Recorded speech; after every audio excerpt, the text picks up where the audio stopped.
And he remembered this witness, 30 years ago this happened.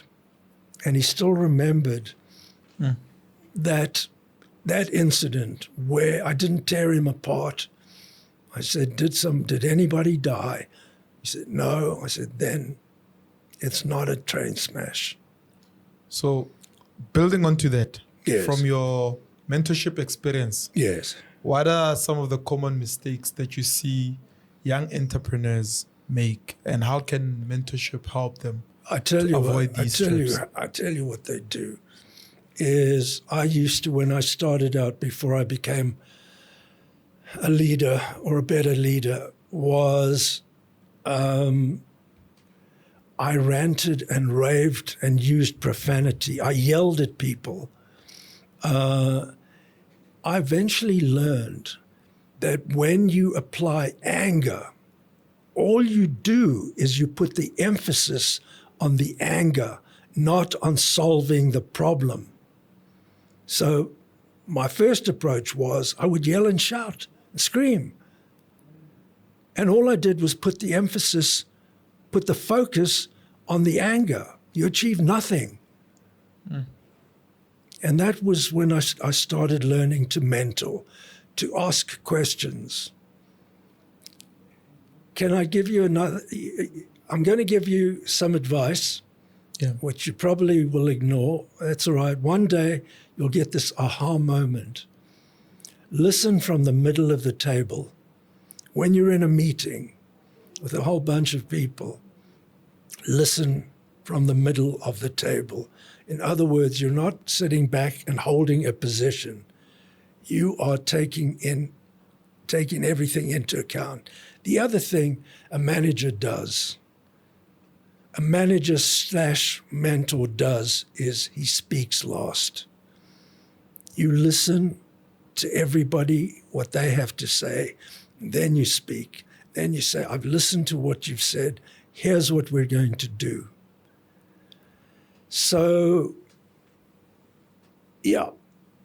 I saw on a coffee mug at a client's office the other day, it said, management is easy. It's like riding a bicycle, except the bicycle's on fire, you're on fire, everything's on fire, and you're in hell. But otherwise, it's easy. So you've always, and even in our last interview, emphasized the role of company culture in driving success. Yes. Right? Yes. When you reflect on that, and also look at how you plan to instill it in the next generation through the next gen mentorship, how do you see that becoming a big factor? I'm going in with an open mind, but culture is the tip of the iceberg. If you take an iceberg, the tip of the iceberg is what you see on the outside. The underside of the iceberg is the culture. And the culture really means the way we do things around here. And people pass that on. So when somebody new comes into the company, they learn very quickly, this is how we do things around here.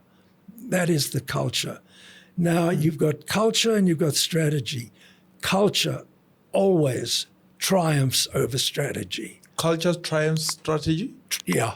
Culture triumphs strategy. So meaning culture overrides strategy. Culture overrides strategy. Why is that? Can you tell me why? Because everybody knows or should know what it is, how we do things around here. That's what culture, the simplest way of explaining culture is how we do things around here.